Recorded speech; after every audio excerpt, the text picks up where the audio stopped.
जय हिंद दोस्तों, कैसे सभी लोग? उम्मीद करता हूँ सभी मस्त होंगे, अपने शिक्षण कार्य में व्यस्त होंगे। स्वागत है सभी का सीटेट जुलाई 2025 के एग्जाम में। आज हम करने वाले हैं एसएसटी यानी सामाजिक विज्ञान के मोस्ट इंपॉर्टेंट क्वेश्चन, जिसमें इतिहास, भूगोल, राजनीतिक और पेडागोजी इन सभी टॉपिक्स क्वेश्चन लिए गए हैं। हिस्ट्री जो है यह एनसीईआरटी पैटर्न पर आधारित क्वेश्चन है। चैनल पर जो भी नए हैं चैनल को सब्सक्राइब कर लीजिए। चलिए क्लास को स्टार्ट करते हैं और पहला क्वेश्चन है, निम्नलिखित में से कौन सा कानून स्वतंत्रता पूर्व ब्रिटिश सरकार द्वारा पारित किया गया था जो अब भी भारत में लागू है? हिंदू उत्तराधिकार अधिनियम, रोलेक्ट एक्ट, हिंदू विवाह अधिनियम, सेडिशन एक्ट यानी राजद्रोह कानून। कौन सा ऑप्शन करेक्ट होगा? क्वेश्चन जो है इंपॉर्टेंट है।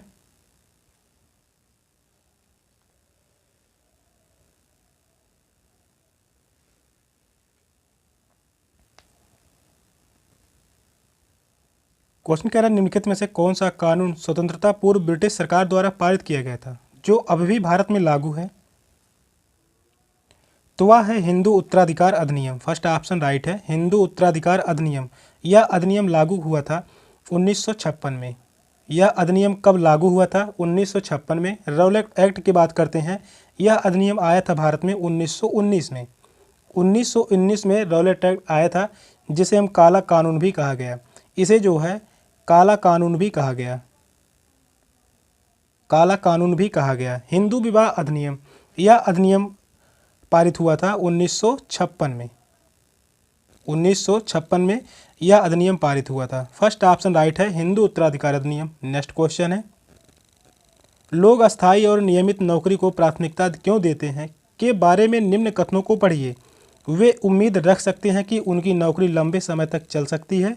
सेकंड कथन है, उन्हें साप्ताहिक व राष्ट्रीय पूर्वों पर अवकाश मिलता है। उन्हें चिकित्सा लाभ प्राप्त होते हैं। उपयुक्त विकल्प का चुनाव कीजिए। ऑप्शन है ए तथा बी सही है, बी सी सही है, ए तथा सी सही है, तीनों सही हैं, ए बी सी। कौन सा ऑप्शन करेक्ट है?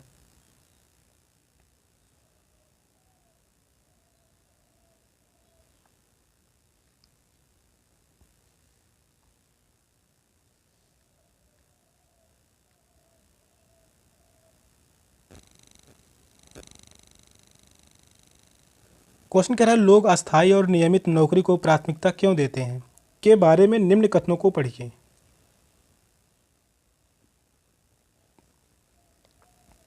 वे उम्मीद रख सकते हैं कि उनकी नौकरी लंबे समय तक चल सकती है। यह बात सही है। उन्हें साप्ताहिक व राष्ट्रीय पर्वों पर अवकाश मिलता है। यह भी सही है। उन्हें चिकित्सा लाभ प्राप्त होते हैं। यह भी सही है। तीनों ही कथन सही हैं। फोर्थ ऑप्शन राइट होगा, ए बी सी तीनों ही कथन सही हैं। नेक्स्ट क्वेश्चन है, निम्न कथनों को कॉल सेंटरों में रोजगार के संदर्भ में पढ़िए। कथन पहला कह रहा है, कॉल सेंटर में काम करना बेरोजगार का एक परंपरागत क्षेत्र है। कॉल सेंटर एक केंद्रीकृत दफ्तर है जहां एक ही जगह पर उपभोक्ताओं की वस्तुओं और सेवाओं से संबंधित समस्याओं और सवालों से संबंधित जानकारी दी जाती है। कथन सी कह रहा है, कंपनियां भारत में अपना कॉल सेंटर खोलती हैं क्योंकि यहां अंग्रेजी बोले वाले और कम वेतन पर काम करने वाले लोग आसानी से मिल जाते हैं। उपयुक्त विकल्प का चुनाव करिए। ऑप्शन वही है, ए बी सही है, बी सी सही है, ए तथा सी सही है, तीनों कथन सही हैं, ए बी सी। कौन सा ऑप्शन राइट होगा? क्वेश्चन जो है इंपॉर्टेंट है। यह क्वेश्चन जो है शिक्षण से संबंधित क्वेश्चन है। सीट के एग्जाम में यह क्वेश्चन पूछा गया है और यह क्वेश्चन जो है 2023 में पूछा गया था। क्वेश्चन जो है बहुत ही इंपॉर्टेंट है।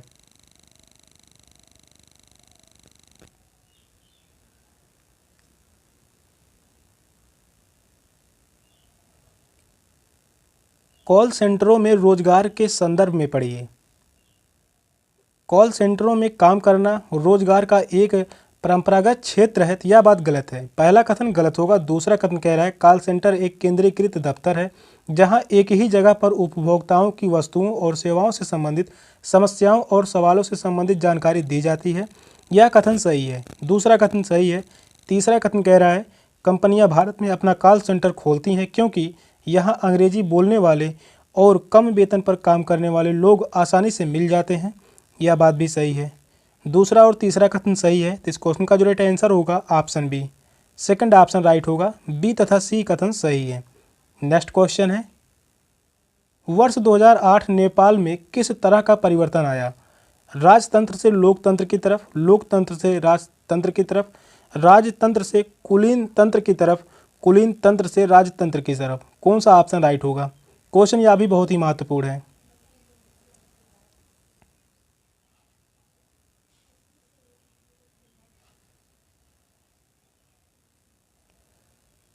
क्वेश्चन कह रहा है वर्ष 2008 नेपाल में किस तरह का परिवर्तन आया?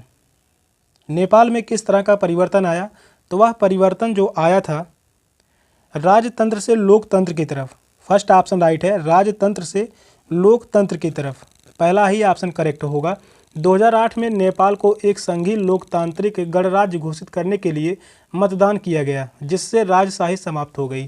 फर्स्ट ऑप्शन राइट है। नेक्स्ट क्वेश्चन है, संविधान के किस भाग को भारतीय संविधान का अंतरात्मा माना जाता है? नीति निर्देशक तत्व, मौलिक कर्तव्य, सार्वभौमिक वयस्क मताधिकार, मौलिक अधिकार। कौन सा ऑप्शन राइट है?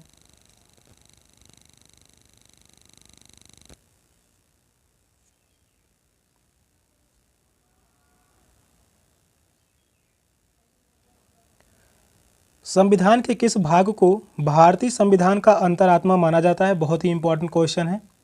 तो वह माना जाता है मौलिक अधिकार को। फोर्थ ऑप्शन राइट है, मौलिक अधिकार। मौलिक अधिकार किस अनुच्छेद से किस अनुच्छेद तक है? तो यह है अनुच्छेद 12 से अनुच्छेद 35 तक मौलिक अधिकार है। और यह मौलिक अधिकार कहाँ से लिया गया है? तो यह जो है यूएसए के संविधान से लिया गया है। यूएसए के संविधान से मौलिक अधिकार लिया गया है। यहाँ पर लिखा है नीति निर्देशक तत्व। राज्य के नीति निर्देशक तत्व ये किस संविधान से लिया गया है? तो यह जो लिया गया है आयरलैंड के संविधान से। आयरलैंड के संविधान से लिया गया है। राज्य के नीति निर्देशक तत्व। मौलिक कर्तव्य, मौलिक कर्तव्य लिया गया है, यह लिया गया रूस के संविधान से। मौलिक कर्तव्य रूस के संविधान से लिया गया है। रूस के संविधान से लिया गया है। फोर्थ ऑप्शन राइट है, मौलिक अधिकार। नेक्स्ट क्वेश्चन है, निम्न में से सही कथनों का चयन कीजिए। पहला कथन है राज्यसभा में निर्वाचित सदस्यों की कुल संख्या 233 है। लोकसभा में निर्वाचित सदस्यों की कुल संख्या 545 है। राज्यसभा में कुल 10 सदस्य राष्ट्रपति द्वारा मनोनीत किए जाते हैं। भारतीय संसद के अंतर्गत लोकसभा, राज्यसभा व राष्ट्रपति तीनों आते हैं। सही विकल्प का चुनाव कीजिए। पहला ऑप्शन है ए तथा सी सही है, बी तथा डी सही है, ए तथा डी सही है, बी तथा सी सही है। कौन सा ऑप्शन राइट होगा? क्वेश्चन जितने भी लिए गए हैं सभी क्वेश्चन बहुत ही महत्वपूर्ण है। एनसीईआरटी पैटर्न पर आधारित क्वेश्चन है। क्वेश्चन यह भी बहुत ही महत्वपूर्ण है। पूछा गया सवाल है,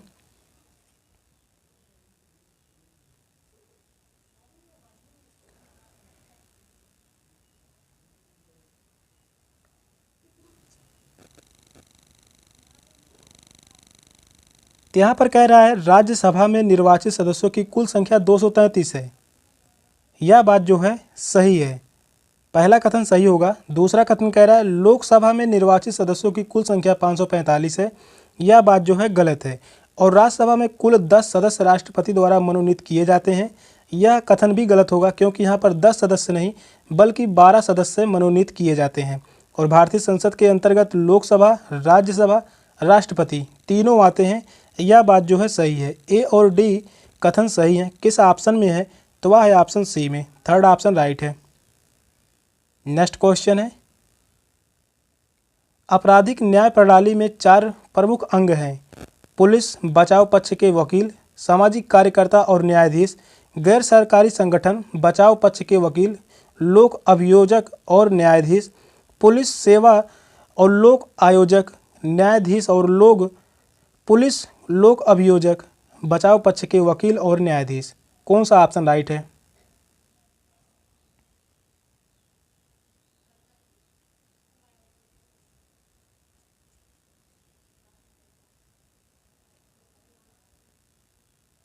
क्वेश्चन कह रहा है आपराधिक न्याय प्रणाली में 4 प्रमुख अंग हैं। वह कौन से 4 प्रमुख अंग हैं? तो वह है पुलिस, लोक अभियोजक, बचाव पक्ष के वकील और न्यायाधीश। फोर्थ ऑप्शन राइट है, पुलिस, लोक अभियोजक, बचाव पक्ष के वकील और न्यायाधीश। फोर्थ ऑप्शन ही राइट है। नेक्स्ट क्वेश्चन है, सच्चर आयोग ने भारत के किस समुदाय की सामाजिक व आर्थिक स्थिति का निरीक्षण किया? सिख, मुस्लिम, महिलाएं, परलौकिक। कौन सा ऑप्शन करेक्ट है? यहाँ पर दिया गया है पारलैंगिक।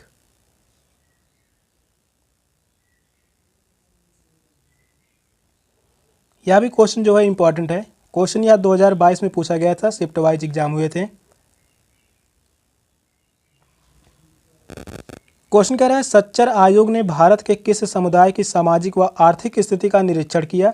तो वह है मुस्लिम समुदाय। सेकंड ऑप्शन राइट है, मुस्लिम समुदाय। सच्चर समिति का गठन कब किया गया था? इस आयोग का गठन किया गया था 2005 में। 2005 में इस आयोग का गठन किया गया था और उस समय प्रधानमंत्री जो थे मनमोहन सिंह। मनमोहन सिंह उस समय प्रधानमंत्री थे। 2005 में इस समिति का गठन किया गया था। सेकंड ऑप्शन राइट है, मुस्लिम।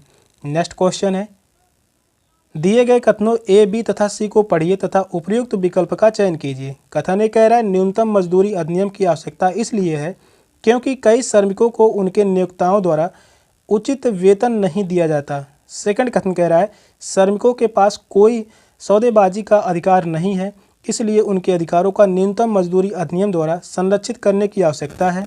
न्यूनतम मजदूरी अधिनियम से घरेलू नौकरों के हितों की रक्षा नहीं होती है। ऑप्शन है केवल ए तथा बी सही है, केवल बी तथा सी सही है, केवल ए तथा सी सही है, सभी सही हैं, ए बी सी। कौन सा ऑप्शन राइट होगा?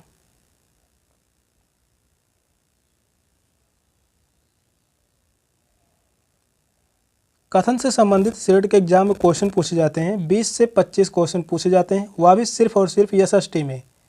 एसएसटी में 20 से 25 क्वेश्चन पूछे जाते हैं कथन से। जितने भी क्वेश्चन लिए गए हैं सभी क्वेश्चन बहुत ही महत्वपूर्ण हैं।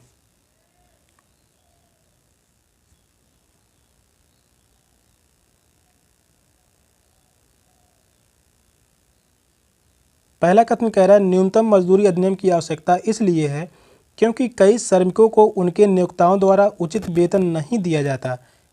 यह बात सही है, पहला कथन सही है। दूसरा कथन है श्रमिकों के पास कोई सौदेबाजी का अधिकार नहीं है, इसलिए उनके अधिकारों का न्यूनतम मजदूरी अधिनियम द्वारा संरक्षित करने की आवश्यकता है। यह भी कथन सही है। कथन तीसरा कह रहा है न्यूनतम मजदूरी अधिनियम से घरेलू नौकरियों के हितों की रक्षा नहीं होती है, तो यह बात जो है गलत है। तीसरा कथन सही है, ए और बी कथन सही है। फर्स्ट ऑप्शन राइट है, केवल ए तथा बी सही है। नेक्स्ट क्वेश्चन है, लता सुबह 5 बजे चाय बेचती है, उसके बाद वह बहुत दूर के कुएं से जल भरने के लिए जाती है। घर पहुंचने के बाद वह खाना बनाती है, कपड़े धोती है, घर की साफ सफाई करती है, झाड़ू पोछा करती है, तब वह अपनी चाय की दुकान के लिए सामान लेने जाती है। यह सभी डैश डैश के रूप में उल्लिखित किया जा सकता है। देखभाल कार्य के रूप में, दोहरे भार के रूप में, गृह कार्य के रूप में, भुगतान वाले कार्य के रूप में। कौन सा ऑप्शन राइट है? क्वेश्चन जो है बहुत ही इंपॉर्टेंट है।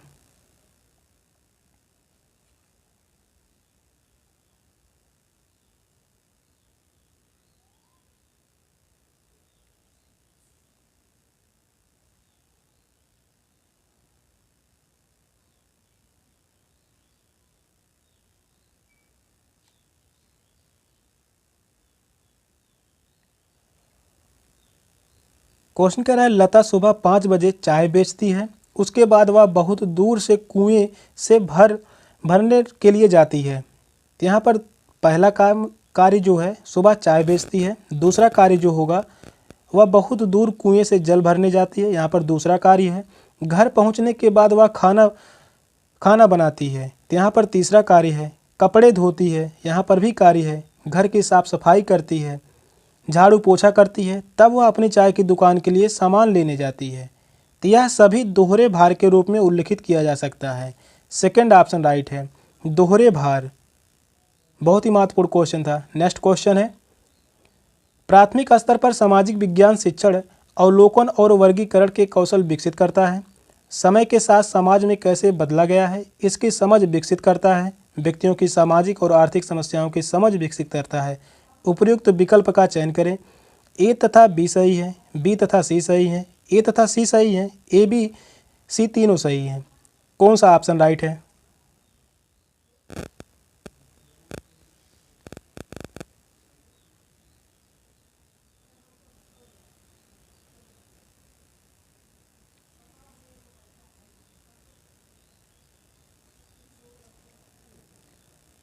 क्वेश्चन कह रहा है प्राथमिक स्तर पर सामाजिक विज्ञान शिक्षण अवलोकन और वर्गीकरण के कौशल विकसित करता है। यह बात सही है। समय के साथ समाज कैसे बदल गया इसकी समझ विकसित करता है, यह भी कथन सही है।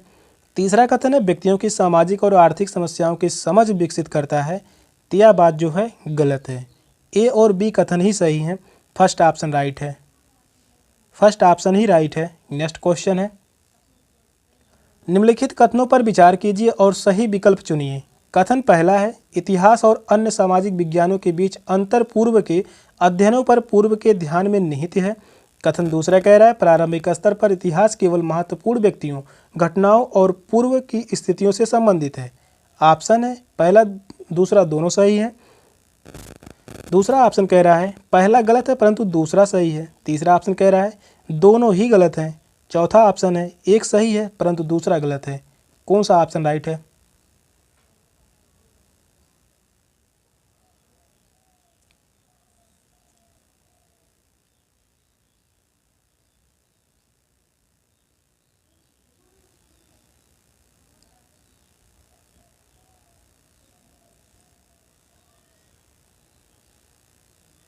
कथन पहला कह रहा है इतिहास और अन्य सामाजिक विज्ञानों के बीच अंतर पूर्व के अध्ययनों पर पूर्व के ध्यान में निहित है, यह बात सही है। पहला कथन सही है। दूसरा कथन कह रहा है प्रारंभिक स्तर पर इतिहास केवल महत्वपूर्ण व्यक्तियों, घटनाओं और पूर्व की स्थितियों से संबंधित है, यह बात गलत है। केवल शब्द ही निगेटिव है, तो दूसरा कथन सही गलत है, पहला सही है। फोर्थ ऑप्शन राइट होगा। कथन पहला सही है परंतु दूसरा गलत है। नेक्स्ट क्वेश्चन है, सामाजिक विज्ञान की कक्षा में वृत्तांत डैश डैश को प्रोत्साहित करने में सहायक होते हैं, क्यों? सहानुभूति, आध्यात्मिकता, आज्ञा पालन, तर्क शक्ति। कौन सा ऑप्शन राइट है?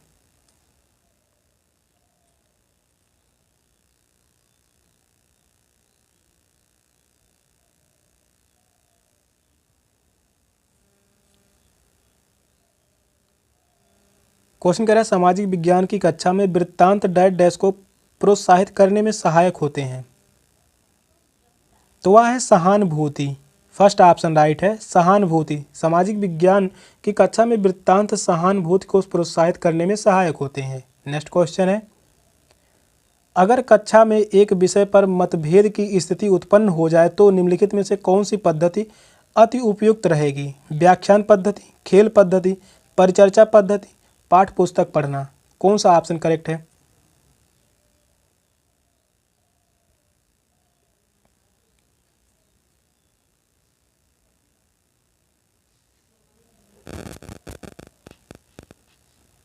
क्वेश्चन जो है इंपॉर्टेंट है। क्वेश्चन कह रहा है अगर कक्षा में एक विषय पर मतभेद की स्थिति उत्पन्न हो जाए तो निम्नलिखित में से कौन सी पद्धति अति उपयुक्त होगी? तो वह है परिचर्चा पद्धति। थर्ड ऑप्शन राइट है, परिचर्चा पद्धति। नेक्स्ट क्वेश्चन है, यदि एक राज्य का शिक्षक भारत के अन्य राज्यों से आने वाले शिक्षार्थियों को कक्षा में उत्तर देने की अनुमति नहीं देता है, ऐसी स्थिति में वह उस शिक्षार्थियों के किस मौलिक अधिकार का उल्लंघन कर रहा या रही है? शोषण के विरुद्ध अधिकार, संपत्ति का अधिकार, स्वतंत्रता का अधिकार, संवैधानिक उपचारों का अधिकार। कौन सा ऑप्शन राइट है? क्वेश्चन जो है बहुत ही इंपॉर्टेंट है।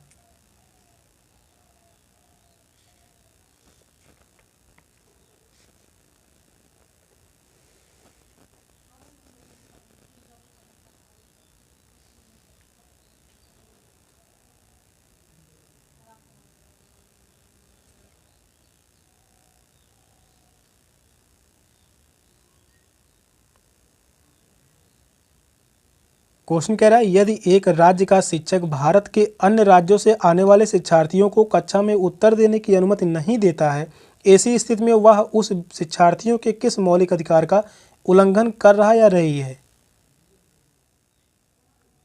तो वह है स्वतंत्रता का अधिकार। थर्ड ऑप्शन राइट है, स्वतंत्रता का अधिकार। स्वतंत्रता का अधिकार किस अनुच्छेद में है?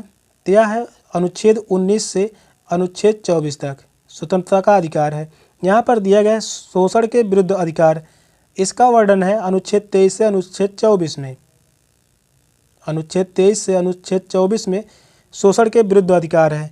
संपत्ति का अधिकार, संपत्ति का अधिकार है अनुच्छेद 300 का में, अनुच्छेद 300 का में, और यह एक कानूनी अधिकार है, कानूनी अधिकार है। यह क्वेश्चन पूछा गया है। संपत्ति का अधिकार मौलिक अधिकार नहीं है, बल्कि यह एक कानूनी अधिकार है। संवैधानिक उपचारों का अधिकार यह है अनुच्छेद 32 में। बहुत ही महत्वपूर्ण है, काफ़ी बार यह क्वेश्चन पूछा गया है, संवैधानिक उपचारों का अधिकार सीट के एग्जाम में। थर्ड ऑप्शन राइट है, स्वतंत्रता का अधिकार। सेशन का लास्ट क्वेश्चन था। क्वेश्चन कैसे लगे कमेंट में जरूर बताइएगा। चैनल पर नए हैं, चैनल को सब्सक्राइब कर लीजिए। मिलते फ्री क्लास में, तब तक के लिए बाय बाय, टेक केयर, जय हिंद।